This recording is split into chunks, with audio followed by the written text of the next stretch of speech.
I got so much motherfucking design on right now. Break it down, bring it back, make it clap. I got 3 old thoughts, new block, where that day. Bitches on my line, and you know. Assalamualaikum warahmatullahi wabarakatuh. Perkenalkan, saya Muhammad Izzuddin Al-Fatih, mahasiswa Poltekkes Kemenkes Bengkulu, jurusan keperawatan, program studi diploma 3. Baik, di sini saya akan menjelaskan tentang sistem perkemihan untuk memenuhi tugas keperawatan dasar 2. Selamat menyaksikan. Sistem urinari atau sistem perkemihan adalah sistem organ yang memproduksi, menyimpan, dan mengalirkan urin.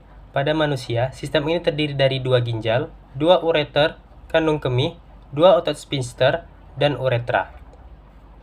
Bagian-bagian sistem perkemihan yaitu ada ginjal, renal, ginjal atau renal, ureter, vesika urinaria, kandung kemih, dan uretra.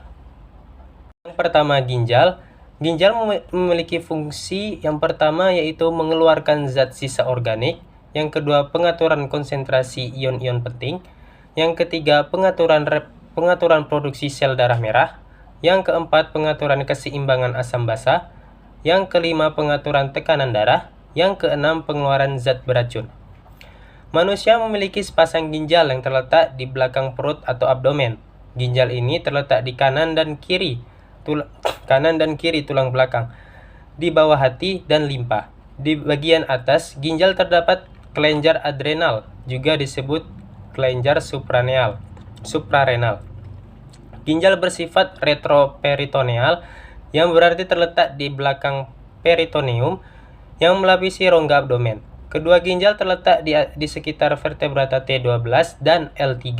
Ginjal kanan biasanya terletak sedikit di bawah ginjal kiri untuk memberi ruang untuk hati.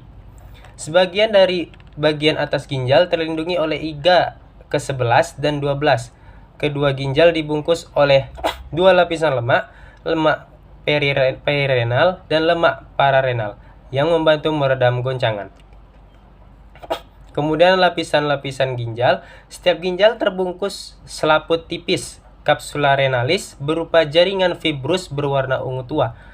Lapisan ginjal terbagi atas lapisan luar dan dalam.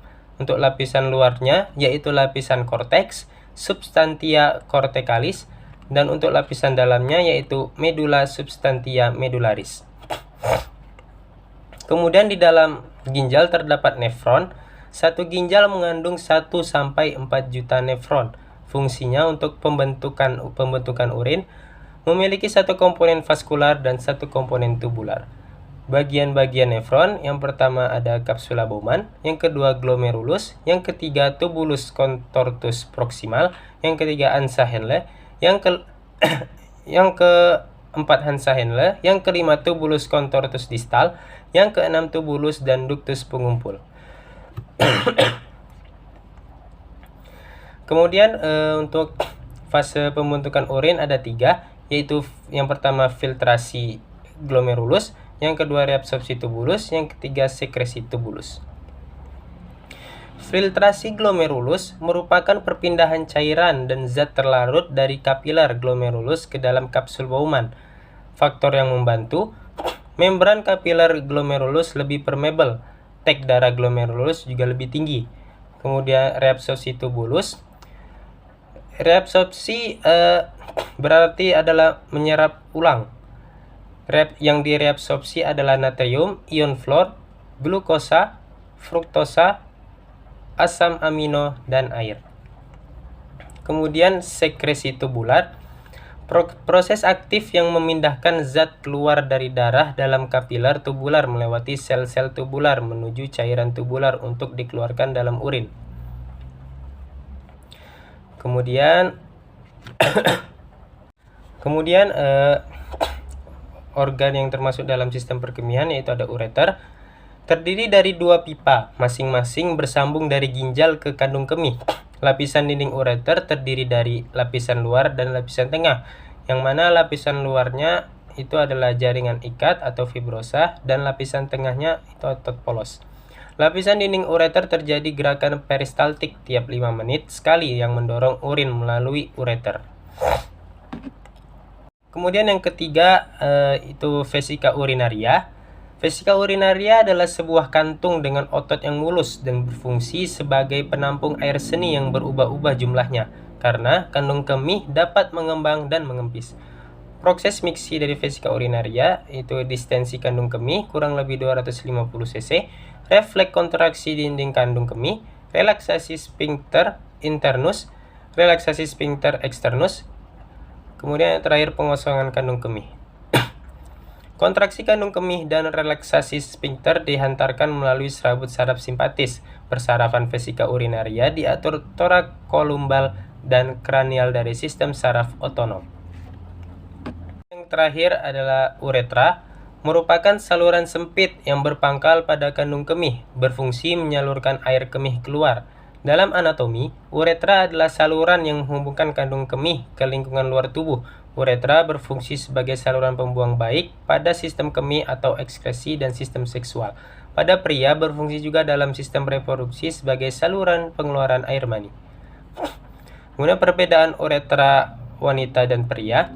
Untuk uretra pada wanita, panjang uretra pada wanita sekitar 2,5 sampai 4 cm dan terletak di antara klitoris dan pembukaan vagina. Pria memiliki uretra yang lebih panjang dari wanita, artinya wanita lebih beresiko terkena infeksi kandung kemih atau sistitis dan infeksi saluran kemih. Kemudian uretra pada pria. Pada pria, panjang uretra sekitar 20 cm dan berakhir pada akhir penis. Uretra pada pria dibagi menjadi 4 bagian, dinamakan sesuai dengan letaknya, yaitu yang pertama pars prostatica terletak sebelum kelenjar prostat. Pars prostatica terletak di prostat, terdapat pembuangan kecil di mana terletak muara vas deferens. Kemudian yang ketiga pars membranosa sekitar 1,5 cm dan di lateral terdapat kelenjar bulboretralis. Kemudian yang keempat pars spongiosa atau cavernosa sekitar 15 cm dan melintas di corpus spongiosum penis. Sekian pemaparan materi tentang sistem perkemihan dari saya. Jika ada kekurangannya saya mohon maaf. Semoga bermanfaat untuk kita semua. Wassalamualaikum warahmatullahi wabarakatuh.